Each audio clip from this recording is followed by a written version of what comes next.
오늘 우리에게 주신 하나님의 말씀은 로마서 1장 17절 말씀입니다. 로마서 1장 17절 말씀입니다.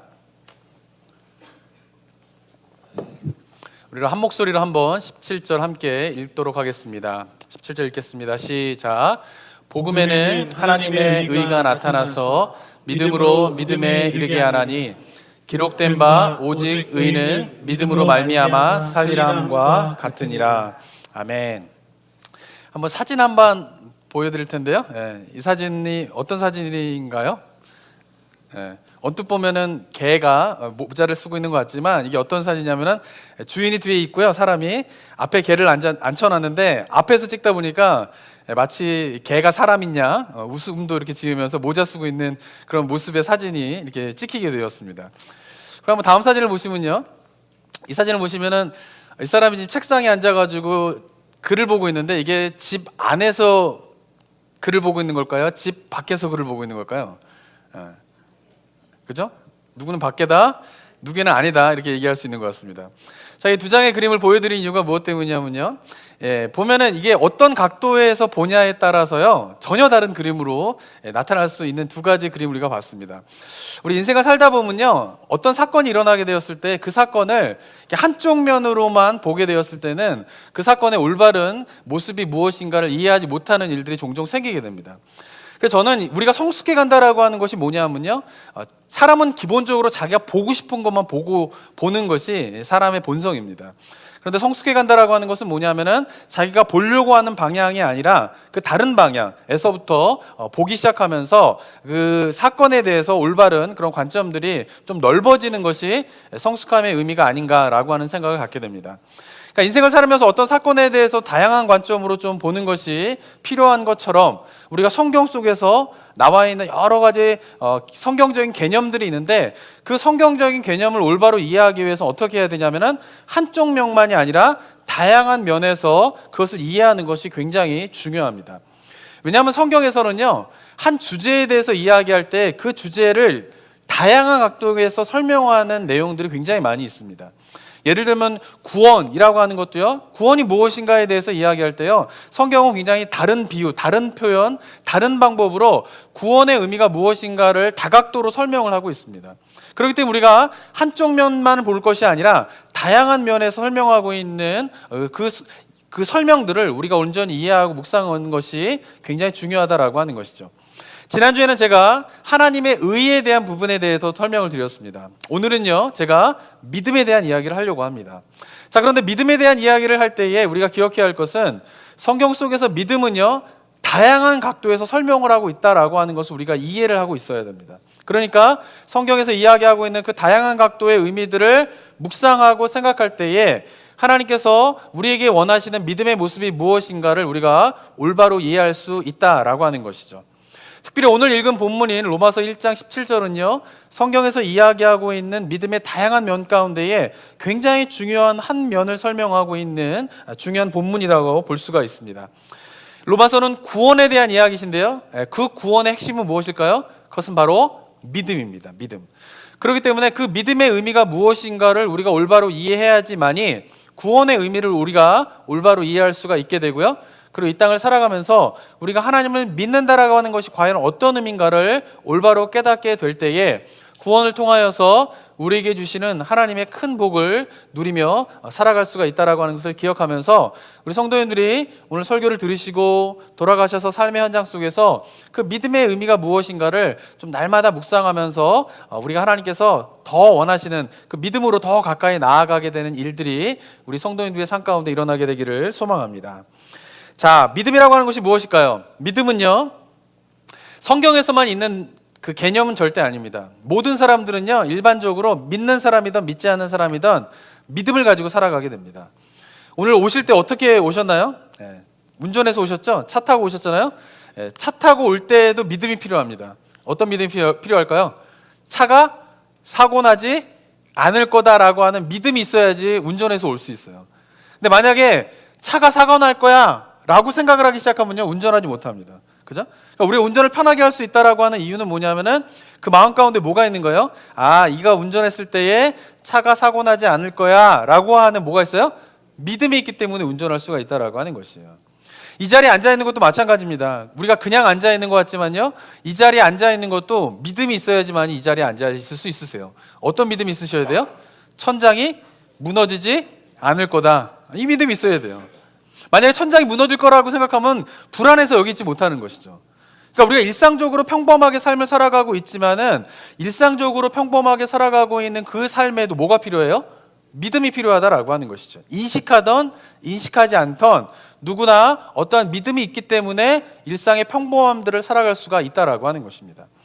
일상의 삶뿐만 아니라요, 신앙을 갖고 있는 기독교뿐만 아니라 다른 종교의 신앙을 갖고 있는 사람들도요, 믿음을 굉장히 중요하게 생각합니다. 그래서 우리나라 선조들 같은 경우에는요, 무슨 삶에 문제가 생기면은 뭐 하셨죠? 새벽에 일어나셔가지고 정한수 한 그릇 떠다 놓고 100일 동안 열심히 날마다 기도하셨잖아요. 그 열심히 기도할 때에 필요한 게 뭐예요? 이 100일의 기도를 통하여서 산신령이 어떻게 해요? 내 삶을 지켜 보호하여 주실 것이다. 또는 우리 조상신이 나를 도와주실 것이다 라고 하는 뭐가 필요한 거예요? 믿음이 필요하다라고 하는 것이에요. 불교에 가보면요, 3000배라고 하는 것이 있습니다. 3000배 동안 절을 하는 것이에요. 3000배를 절을 하면 하루에 10시간 필요하대요. 10시간. 10시간 동안 절만 하는 거예요. 근데 그 열심히 절을 하면서 갖게 되는 것이 뭘까요? 이 절이 끝나면 뭐라는 거예요? 석가모니께서 어떻게 해요? 나를 내 삶의 문제를 도와주실 것이다 라고 하는 뭐가 있는 거예요? 믿음이 있다라고 하는 것이에요. 그러니까 이 믿음이라고 하는 것은 뭐냐면은 기독교에만 있는 개념이 아니라 어떻게 해요? 일반적으로 살아가는 사람들에게, 그리고 기독교가 아닌 다른 종교의 생활을 하고 있는 모든 사람들에게 기본적으로 갖고 있는 개념이 믿음이다라고 하는 것이죠. 그런데 이렇게 일반적으로 다른 종교에서 갖고 있는 그 믿음의 또 다른 표현은 뭐냐면요, 뭐예요?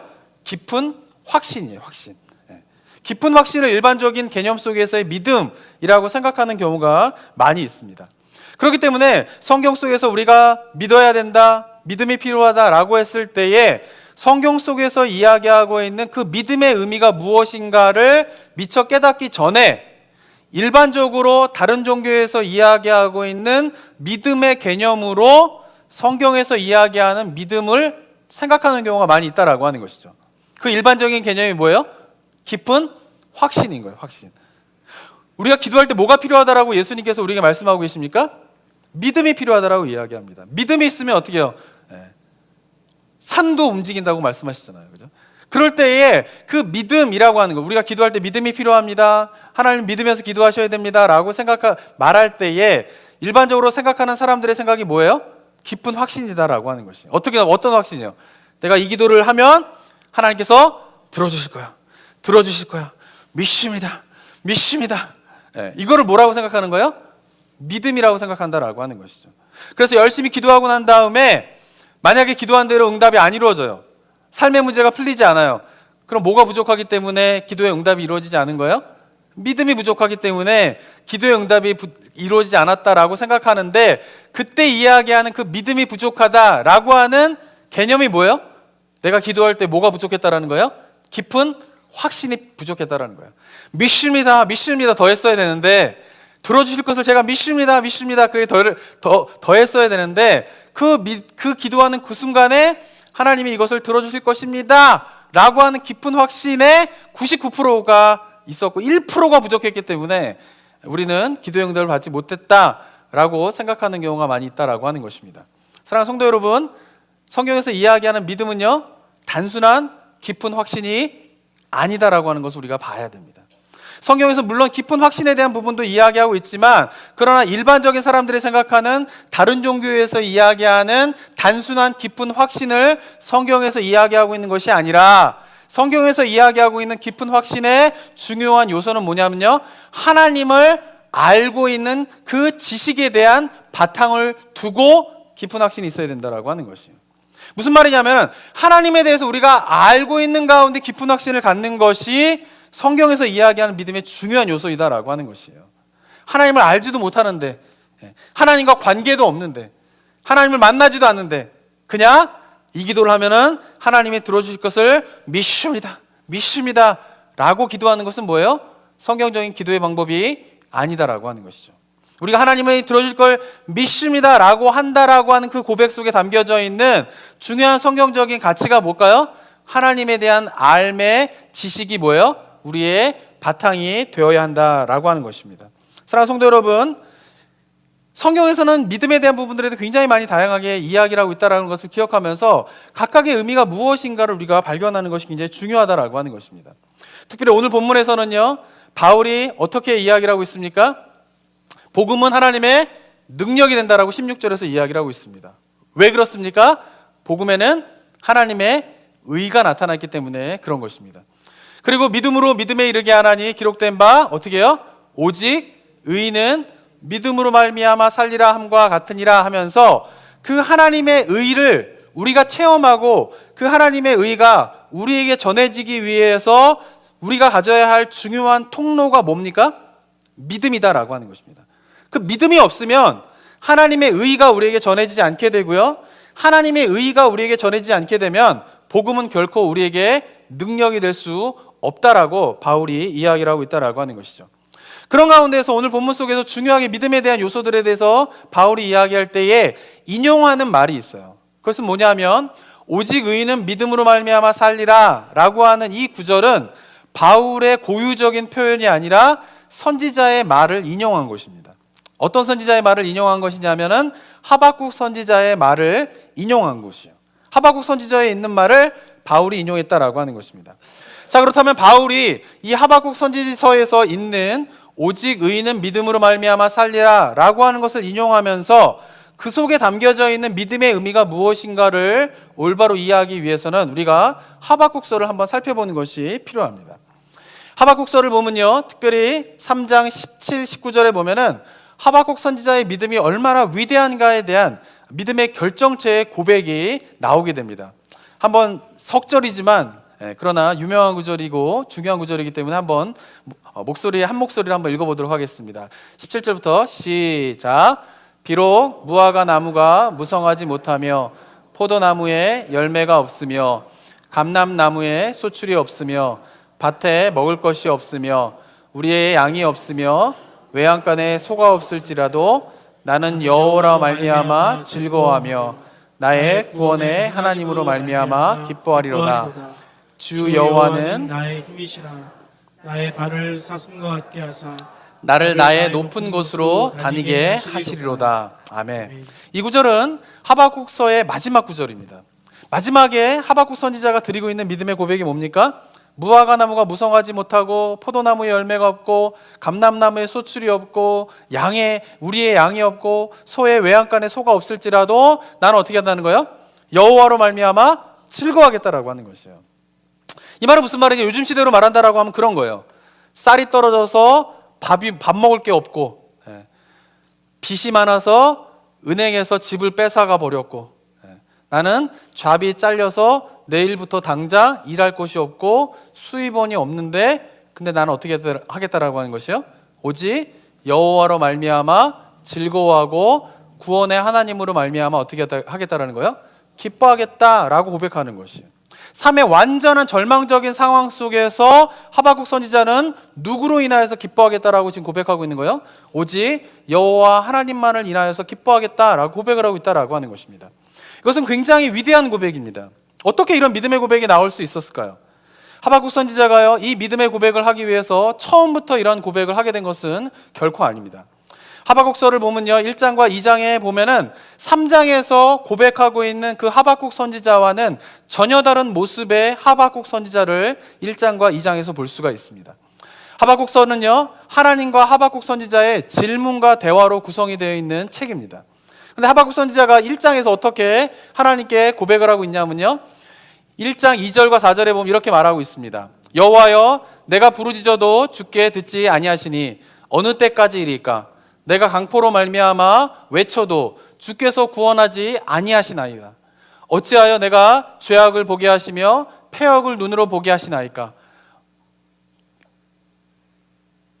겁탈과 강포가 내 앞에 있고 변론과 분쟁이 일어났나이다. 이러므로 율법이 해이하고 정의가 전혀 시행되지 못하오니 이는 악인이 의인을 애워싸므로 정의가 굽게 행하여 짐이니이다.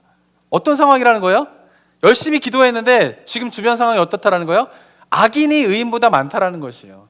여전히 강포가 있고요, 폭행이 있고요, 의롭지 못한 일들이 주변에 너무나 펼쳐져 있다라고 하는 것이에요. 그러면서 하박국 선지자가 하나님께 지금 뭐 하고 있는 거예요? 항의하고 있는 거예요. 하나님, 제가 기도했잖아요. 근데 왜 상황이 달라지지 않냐라는 거예요. 하나님, 제가 하나님께 간구했잖아요. 근데 왜 여전히 어떻게 해요? 이 문제를 해결해 주지 않습니까? 라고 1장에서 뭐예요? 하나님께 항의하고 있는 것이에요. 하박국 선지자 1장에서의 모습. 그에 대해서 하나님께서 어떻게 이야기를 하시냐면요, 1장 후반부에 보면은 하나님께서 5절부터 11절까지 그 하박국 선지자의 항의에 대한 답변을 주세요. 그 가운데 중요한 구절이 1장 5절인데요. 한번 1장 5절 한번 읽어보도록 하겠습니다. 시작. 여호와께서 이르시되 너희는 여러 나라를 보고 또 보고 놀라고 또 놀랄지어다. 너희의 생전에 내가 한 가지 일을 행할 것이라. 누가 너희에게 말할지라도 너희가 믿지 아니하리라. 하나님께서 5절부터 11절까지 하박국 선지자의 항의에 대해서 답변을 하시는데, 그 답변의 핵심은 뭐냐면은 너희에게 뭐가 없다라는 거예요? 믿음이 없다라는 거예요. 믿음이 없다라는 거예요. 그렇기 때문에 어떻게 해요? 이런 일들이 벌어지고 있다라고 하나님께서 답변을 하시게 됩니다. 이에 대해서 하박국 선지자가요, 다시 한번 항의를 하게 됩니다. 12절부터 17절까지 두 번째 항의를 하박국 선지자가 하게 되는데, 그 중에서 13절을 보면 이렇게 항의를 하고 있습니다. 주께서는 눈이 정결하심으로 악을 참아보지 못하시며 패역을 참아보지 못하시거늘 어찌하여 거짓된 자들을 방관하시며 악인이 자기보다 의로운 사람을 삼키는데도 잠잠하시나이까. 하나님께 어떤 항의를 하고 있는 거예요? 왜 상황이 이런데도 여전히 뭐하고 계시다라고 하는 것에 대해서 불만을 표출하고 있는 거예요? 잠잠하고 계시냐라고 하는 것이죠. 왜 일하지 않으시냐라고 하는 것이죠. 왜 기도에 응답하지 않으시냐라고 또 한 차례 하박국 선지자가 항의를 하게 됩니다. 이에 대해서 하나님께서 두 번째 대답을 하십니다. 한번 2장 4절 한 목소리 한번 또 읽어보도록 하겠습니다. 시작. 보라, 그의 마음이 교만하여 그 속에 정직하지 못하나 의인은 그의 믿음으로 말미암아 살리라. 네. 하나님께서 뭐라고 말씀하세요? 1장에서 너희가 믿음이 없기 때문이다 라고 이야기하신 다음에 두 번째 항의에 대한 하나님의 대답이 뭡니까? 의인은 그의 믿음으로 말미암아 살리라 라고 하나님께서 말씀하셨고, 이 말씀을 어떻게 해요? 사도 바울이 인용하고 있다라고 하는 것입니다. 자, 그런데 두 차례에 걸쳐서 성경에 기록된 두 차례에 걸쳐서 항의를 하던 그 하박국 선지자가 들은 하나님의 마지막 말이 뭐예요? 의인은 그의 믿음으로 말미암아 살리라 라고 하는 이 하나님의 음성을 듣고 난 다음에 하박국 선지자가 달라지기 시작하는 것이에요. 왜 달라지게 되었을까요? 그것은 바로 믿음이 무엇인가에 대한 개념이 바뀌었기 때문에 그렇다라고 하는 것입니다. 1장과 2장에서 하박국 선지자가 생각했던 믿음의 모습이 무엇입니까? 하나님께 기도하면 어떻게 해야 된다는 거예요? 뭐가 달라져야 돼요? 상황이 달라져야 된다라고 하는 것이에요. 그 말은 무슨 말이냐면, 상황이 달라지지 않았다라고 하는 것은 하나님께서 뭐 하지 않으셨다라는 거예요? 기도에 응답하지 않으셨다라는 것이에요. 상황이 달라지지 않았다라고 하는 말은 뭐냐면은 하나님이 일하지 않으셨다라고 하박국 선지자는 생각하고 있었다라고 하는 것입니다. 하나님의 일하심, 그가 갖고 있는 하나님의 믿음, 이 모든 것이 철저하게 어디에 영향을 받고 있는 것이에요? 상황에 영향을 받고 있는 것이에요. 결과에 영향을 받고 있는 것이에요. 결과가 좋으면 내가 믿음이 좋은 거고, 결과가 좋으면 하나님께서 내 기도를 들어주신 거고, 결과가 좋으면 하나님께서 어떻게 해요? 일하신 것이고, 결과가 나쁘면 내가 믿음이 없는 것이고, 결과가 나쁘면 하나님께서 기도의 응답을 하지 않는 것이고, 결과가 나쁘면 하나님께서 역사하지 않는 것이다 라고 하박국 선지자는 믿었다라고 하는 것입니다. 믿음이 철저하게 어디에 영향을 받고 있는 것이에요? 상황에 영향을 받고 있다라고 하는 것입니다. 자, 그런데 이 상황에 영향을 받는 이 믿음의 모습은요, 하박국 선지자만 갖고 있는 모습은 아니에요. 욥기를 보면요, 욥에서도 이와 비슷한 이야기들을 하게 됩니다. 욥은 어떤 사람이었습니까? 부자였어요. 많은 소유를 가지고 있었어요. 많은 땅을 가지고 있었어요. 많은 자식을 거느리고 있었어요. 사람들은 그 모든 것이 하나님의 축복 때문에 그렇게 된 것이다 라고 생각을 했습니다. 그러던 가운데 사단이 나타나서요, 하나님에게 욥이 그렇게 하나님을 열심히 믿는 이유는요, 그가 가지고 있는 재산 때문입니다. 그가 가지고 있는 부 때문에 하나님을 열심히 믿는 것이지, 만약에 욥에게서 그런 모든 재산과 부가 사라진다라고 하면 그는 하나님을 믿지 않을 것입니다 라고 하나님께 제안을 하게 됩니다. 그래서 하나님께서 그 욥의 믿음을 너희가 시험해봐라. 그러면서 허락을 하시죠. 어떻게? 그 모든 재산들을 다 없어지도록.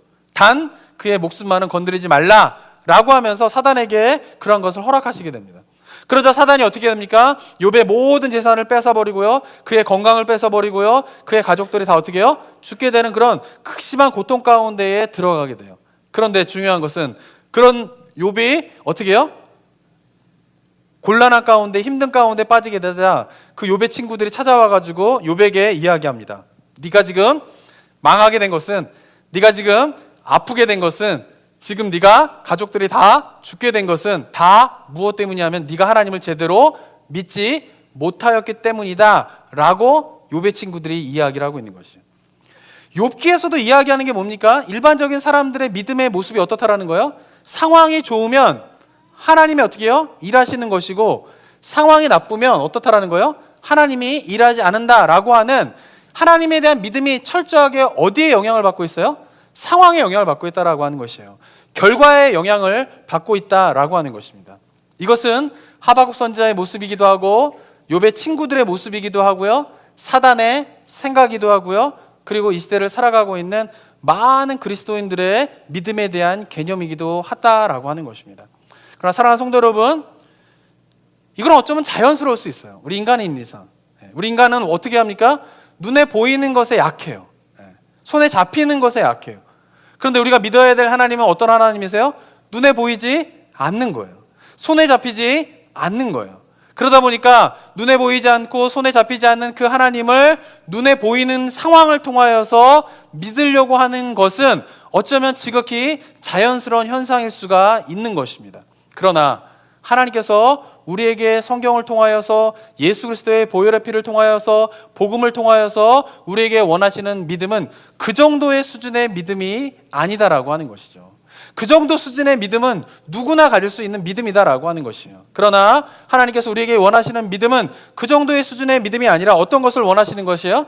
그 상황을 넘어서는 하나님을 향한 믿음이 우리 가운데 필요함에 대해서 이야기를 하고 있는 것입니다.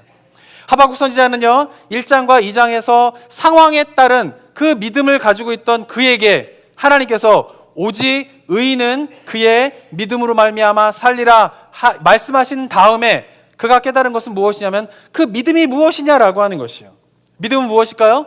1장과 2장에서는요, 결과에 영향을 받는 믿음이었어요. 그죠? 그 말은 무슨 말이냐면요, 믿음의 궁극적인 목적이 어디에 있는 거예요? 결과에 있기 때문에 그런 것이에요. 하나님께서 우리가 믿음에 대한 궁극적인 목적이 1장과 2장에서, 그리고 일반적인 사람들이 상황에 영향을 받는 그 믿음은 결국은 그 믿음의 목적이 어디에 있는 거예요? 상황에 있다라고 하는 것이, 상황에 있다라고. 그런데 하나님께서 오직 의인은 믿음으로 말미암아 살리라 말씀하시고 난 다음에 하박국 선지자가 깨달은 믿음은 무엇이냐면 그 믿음의 목적이 상황에 있는 것이 아니라 어디에 있어요? 궁극적으로 하나님에게 있다라고 하는 것이에요. 하나님과의 그 관계 가운데에 믿음의 목적을 두게 되고, 하나님과의 그 관계 속에서 믿음의 참된 모습을 발견하게 되었을 때에 그가 고백되어지는 것은 무엇이에요? 상황과 상관없는 하나님을 향한 뭐가 이루어지게 되는 거예요? 믿음, 하나님에 대한 기쁨, 하나님으로 인한 평강이 회복되어지게 되는 일들이 일어나고 있다라고 하는 것입니다. 사랑하는 성도 여러분, 믿음의 중요한 요소와 목적이 어디에 있어야 됩니까? 하나님과의 관계 가운데 있어야 된다는 거예요. 하나님과의 관계 속에서 누리게 되는 그 의미와 기쁨들을 맛보기 시작하면 어떻게 돼요? 상황을 초월하여서 하박국 선지자가 고백하고 있는 하나님을 향한 즐거움의 그 삶의 모습이 회복될 수가 있다라고 하는 것입니다. 사랑하는 성도 여러분, 이 두 가지에 대한 부분에 대해서 우리가 많이 묵상을 하면서 생각을 하셔야 돼요. 우리가 궁극적으로 우리의 믿음의 목적이 어디에 있는가를 보셔야 돼요. 우리가 하나님 그 자체를 즐거워하며 하나님과의 그 관계 그 자체를 즐거워하면서 우리가 신앙생활을 하고 있는 것인지, 아니면 우리의 기도의 목적이, 믿음의 목적이 상황에 있는 것인가를 분별하면서 나아가게 될 때에 우리가 상황이 아닌 상황을 초월하여서 하나님을 즐거워하고 기뻐하는 그 하박국 선지자의 모습이 우리 신앙의 모습이 될 수 있다라고 하는 것입니다. 자, 그러나 기억해야 할 것은요, 이러한 믿음의 모습은요, 처음부터 되는 것은 아니라는 것이죠. 그죠? 하박국 선지자도 어땠습니까? 3장에서 그 놀라운 그 상황을 벗어나서 하나님과의 그 관계 속에서 그 관계를 즐거워하고 기뻐하게 되는 그 믿음의 모습을 소유하게 된 것이 3장에서의 하박국 선지자의 모습이지만, 그러나 3장에서의 그 모습은 처음부터 이루어진 것이 아니라 어떻게 해요? 1장과 2장에 보면요, 하박국 선지자도 일반적으로 많은 사람들이 갖고 있던 그 믿음의 모습에서 출발하고 있다라고 하는 것을 우리가 기억해야 된다라고 하는 것입니다. 사랑하는 성도 여러분, 처음에는요, 말씀드린 것처럼 상황에 영향을 받는 믿음에 우리가 그러한 모습을 가질 수가 있어요. 그러나 기억해야 하실 것은 그게 우리가 추구해야 할 믿음의 모습의 전부가 아니라는 것이에요. 우리 신앙의 모습, 믿음의 모습은 상황에 영향을 받는 모습이 아니라 어떻게 해야 됩니까? 하나님과의 관계 그 자체를 즐거워하면서 그 관계를 즐거워하는 가운데에서 상황을 뛰어넘어 하나님을 향한 기쁨과 즐거움들이 회복되어지는 일이 일어나야 된다라고 하는 것입니다. 어떻게 하셔야 돼요? 단계로 가셔야 돼요. 처음에 내가 지금 어디에 단계에 있는가를 아셔야 돼요. 그리고 내가 가야 할 단계가 무엇인가를 어떻게 해요? 발견하면서 한 스텝 한 스텝 그 과정들을 걸어가는 것이 중요하다라고 하는 것입니다. 사랑하는 성도 여러분요, 성경에서의 믿음은요, 이벤트가 아니에요. 한 번의 사건으로 얻게 되는 것이 아니에요. 자질이 아니에요. 믿음은 성경에서 이야기하는 믿음 뭡니까? 과정이에요. 그 과정 속에서 하나님과의 관계 속에 머물러 가는 것을 우리가 어떻게 해요? 습득하는 것이 믿음의 중요한 요소가 된다라고 하는 사실을 기억하는 저와 여러분이 되기를 소망합니다. 두 번째로 기억해야 할 것은 무엇이냐면요, 이러한 상황을 초월하는 하나님의 관계 가운데 있는 온전한 믿음으로 나아가기 위해서는요, 우리 가운데 반드시 일어나야 할 일이 있는데, 그것은 무엇이냐면 하나님에 대한 알매 지식이 깊어져야 됩니다. 하나님의 관계를 즐거워하려고 하면요, 누구를 알아야 돼요? 하나님을 알아야 돼요. 그분이 어떠한 분인지를 알아야 돼요. 그분이 어떠한 모습으로서 우리 가운데 역사하고 계신가를 알아야 된다라고 하는 것입니다. 하박국 선지자 1장과 2장에서의 모습은 굉장히 중요합니다. 하박국 선지자가 상황 가운데 고민이 생기고 갈등이 생기고 그랬을 때에 하박국 선지자는 그 모든 불만과 그 마음속에 있는 불평을 다 어디에다 쏟아놓고 있어요? 하나님에게 쏟아놓고 있는 것이에요. 어려운 상황에 빠질 때요, 이해하지 못하는 상황에 빠질 때요, 중요한 것이 무엇일까요? 그 이해하지 못하는 마음 그대로, 그 하나님에 대한 불평하는 마음 그대로 그 모든 것을 다 누구 앞에 쏟아놔야 돼요? 하나님께 쏟아놔야 돼요. 그러면서 하나님께 자기가 마음 가운데 걸 다 쏟아놓게 되면 하나님께서 그 마음에 대한 대답을 주세요. 하박국 선지자가 자기가 모든 것을 다 항의하게 되었을 때에 하나님께서 그 항의에 대한 답변을 주시고, 또 하나님 앞에 그 모든 항의와 불편을 다 쏟아놓게 되었을 때에 그것에 대한 하나님의 답변을 주셨는데, 그 답변을 듣고 하나님의 뜻을 듣게 되는 그 과정이 굉장히 중요하다라고 하는 것이에요. 하나님께서 이 상황에 대해서 어떻게 생각하시는지, 이 상황에 대해서 하나님께서 일하시는 방식은 무엇인지를 어떻게 해요? 듣는 작업들이 굉장히 중요하다고 하는 것이에요. 그렇기 때문에 우리가 하나님을 알아가기 위해서는요, 반드시 필요한 게 뭐냐면요, 하나님과 많은 시간을 보내셔야 돼요. 하나님과 많은 대화를 하셔야 돼요. 대화하지 않고 하나님과 많은 시간을 보내지 않고 하나님과 동행한 경험이 없는데 하나님을 알 수가 없다라고 하는 것이죠. 그리고 그 하나님을 알지 못하게 되면 우리는 하나님과 깊은 관계 가운데에 들어갈 수가 없다라고 하는 사실을 기억하는 저와 여러분이 되기를 소망합니다. 마지막으로 우리가 이 온전한 믿음으로 나아가기 위해서 기억하셔야 될 것은 무엇이냐면요, 내가 의지하고 있는 모든 것들이 다 소용없구나 라고 하는 깨달음을 깨달으셔야 돼요. 성경에서 이야기하는 믿음이라고 하는 이 단어가 정말 중요하게 연관되고 있는 것은 뭐냐면 자신의 연약함과 연관되어 있어요. 하나님을 향한 믿음은요, 언제나 무엇과 연결되어 있냐면요, 자신의 연약함을 깨닫고 인정하는 것과 연결되어 있습니다. 아브라함 어떤 사람입니까? 믿음의 사람이었어요. 믿음의 조상이에요. 그런데 아브라함이 그 온전한 믿음을 갖게 된 때가 언제입니까? 하나님께서 약속을 주셨는데 그 약속에 대한 신실한 믿음을 갖게 된 때가 언제예요? 그가 나이가 들어서 육신적으로는 아기를 낳을 수 없는 육체가 되었을 때, 자기의 아내가 나이가 들어서 육신적으로는 아기를 낳을 수 없는 상태가 되었을 때에 어떻게 해요? 아브라함은 하나님의 그 약속의 말씀을 신실하게 바라보기 시작했어요. 그 전에는 육신적으로는 아기를 낳을 수 있는 상태가 되었을 때에는 아브라함이 어떻게 했어요?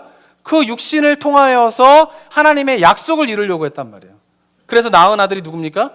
이스마엘인 것이에요. 사라도 마찬가지예요. 하나님의 약속을 믿지 않은 것은 아니었어요. 그런데 그 하나님의 약속이 이루어지려고 할 때에 의지했던 게 뭐예요? 자신의 육체인 것이에요. 자신의 몸종인 것이에요. 그래서 어떻게 해요? 그 육체를 통하여서 하나님의 약속을 이루려고 했지만 그것이 하나님의 약속을 이루는 방법이 아니다라고 하는 것을 언제 깨닫게 됩니까? 자신이 나이 들어서 도저히 아기를 낳을 수 없는 상황에 이르게 되었을 때에 그 하나님의 약속이 철저하게 하나님을 의지하면서 나아갈 때만 이루어질 수 있는 것이구나 라고 하는 것을 깨닫게 되었고, 그 깨달음이 있게 되었을 때에 그 약속이 이삭이라고 하는 아들을 통하여서 성취되게 되었다라고 하는 것입니다. 야곱도 마찬가지입니다. 야곱이 혈기왕성할 때는요, 모든 그의 인생을요, 야곱은 굉장히 똑똑했어요. 잔머리의 왕이었어요. 그죠? 네. 모든 일들을 자기가 꼼수를 부려가지고 자기가 원하는 방향으로 이끌어 가려고 했던 사람이었어요. 그런데 그가 하나님 앞에 완전히 무너지면서 하나님만을 전적으로 신뢰하게 될 때가 언제입니까? 삼촌 라반의 집에서 떠나서 모든 부와 가족들과 종을 다 떠나버리고 야복강에서 혼자 앉아 있을 때에 하나님과 씨름하는 가운데에서 어떤 일이 벌어지게 돼요? 환도뼈가 부러지게 되는 것이에요. 그가 절름발이가 되었을 때에 비로소 어떻게 해요? 하나님을 의지하고 하나님을 바라보게 되는 그 온전한 믿음의 모습으로 나아갈 수 있었다라고 하는 것입니다. 사랑하는 성도 여러분, 성경 속의 믿음의 사람들이 언제나 하나님을 신실하게 만나게 되고 진정한 하나님과의 관계 가운데 깊이 들어가는 때가 언제 그 일이 일어나게 됩니까? 자신의 연약함을 인정할 때. 그런데 이 자신의 연약함을 인정하는 게 이게요, 잘 안 돼요. 자기가 의지하고 있는 것이 너무나 많아요. 하나님 이외에. 근데 그런 것들이 의미가 없구나, 그런 것들로 하나님을 전적으로 믿을 수 있는 것이 아니구나라고 하는 것을 깨닫게 될 때까지 뭐가 필요해요? 시간이 필요한 것이에요. 사도 바울도 마찬가지입니다. 사도 바울이 어떻게 고백하고 있습니까? 고린도후서 13장 4절에서 한번 읽어보겠습니다. 시작. 그리스도께서 약하심으로 십자가에 못 박히셨으나 하나님의 능력으로 살아계시니 우리도 그 안에서 약하니 너희에게 대하여 하나님의 능력으로 그와 함께 살리라. 예수님이 약하신 모습 그대로 우리도 어떻게 해야 되는 거예요? 약해질 때에 무엇이 드러나게 됩니까? 하나님의 능력이 드러나게 된다라고 사도 바울이 이야기하고 있다라고 하는 것입니다. 사랑하는 성도 여러분, 하박국 선지자가 1장과 2장에서 그 상황이 변하지 않는 것에 대한 불평한 이유가 무엇 때문일까요? 어쩌면 하박국 선지자도 1장과 2장에서 상황에 대한 불평을 했던 중요한 이유 중에 하나는 그 상황을 하박국 선지자가 의지했기 때문에 그런 것이에요. 우리에게 왜 상황에 대한 불평이 나옵니까? 그 상황이 뭐예요? 우리가 의지하는 것이기 때문에 그런 것이에요. 우리가 의지하고 있는 것이 원하는 대로 되지 않을 때 우리 마음 가운데 불평이 일어나게 된다라고 하는 것이죠.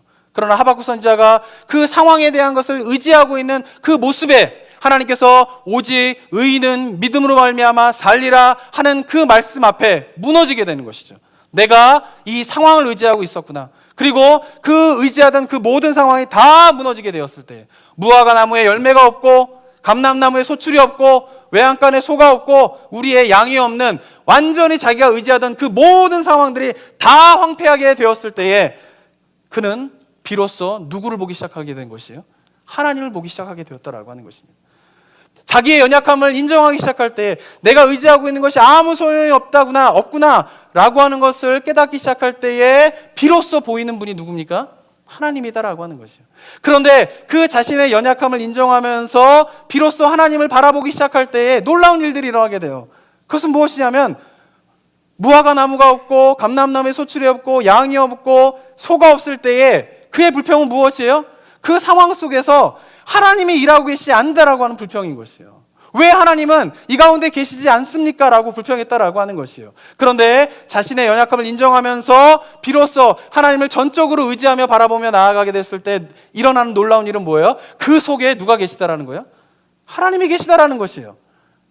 내가 하나님을 전적으로 바라보지 못할 때에는 그 상황 속에서는 하나님이 안 계셨는데 내가 모든 것을 내려놓고 하나님을 온전히 바라보며 의지하며 나아가게 될 때에 변화되어지는 놀라운 일은 뭐예요? 그 황폐함 가운데에 누가 계시다라는 거예요?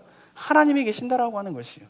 그리고 그 하나님으로 인하여서 예전에는 기뻐할 수 없었던 하박국 선지자가 오직 여호와 하나님으로 말미암아 내가 즐거워하고 기뻐합니다라고 고백하는 참다운 믿음에 이르게 되었다라고 하는 것입니다. 사랑하는 성도 여러분, 우리 연약함을 인정하는 우리 성도님 되시길 소망합니다.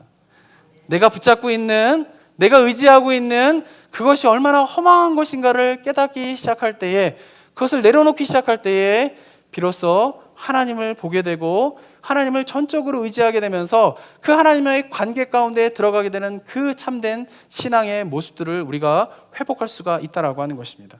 사랑하는 성도 여러분, 하나님께서 하박국 선지자에게 뭐라고 이야기하셨습니까? 오직 의인은 믿음으로 말미암아 살리라. 그 속에 담겨진 깊은 뜻을 깨닫고 하박국 선지자가 그 상황과 상관없이 하나님으로 인한 기쁨이 회복되어졌던 것처럼 오늘 이 시간 이후의 삶 속에서 동일하게 하나님께서 우리 성도님들에게 말씀하시고 계신 그 말씀, 오직 의인은 믿음으로 말미암아 살리라, 그 참된 의미를 깨달으면서 우리도 하박국 선지자와 같은 그런 믿음을 소유하는 저와 여러분이 되기를 소망합니다. 함께 기도하겠습니다. 이 시간 기도하며 나아갈 때에 사랑하는 성도 여러분, 우리 믿음의 목적이 어디에 있습니까? 하나님 그 자체를 즐거워하고 하나님과의 그 만남 그 자체를, 하나님과의 그 관계 자체를 소망하면서 우리가 살아가고 있습니까? 아니면 하박국 1장, 2장에서 나와 있는 선지자의 모습처럼 우리가 상황에 대한 그것이 우리의 믿음의 궁극적인 기대가 되고 있지는 않습니까?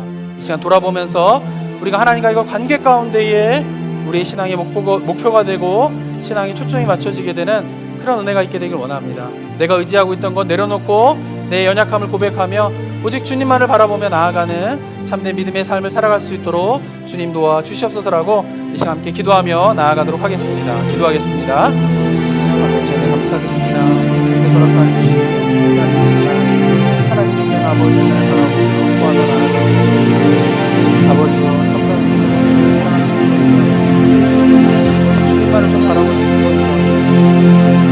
주님의 관계를 한번 나아가시고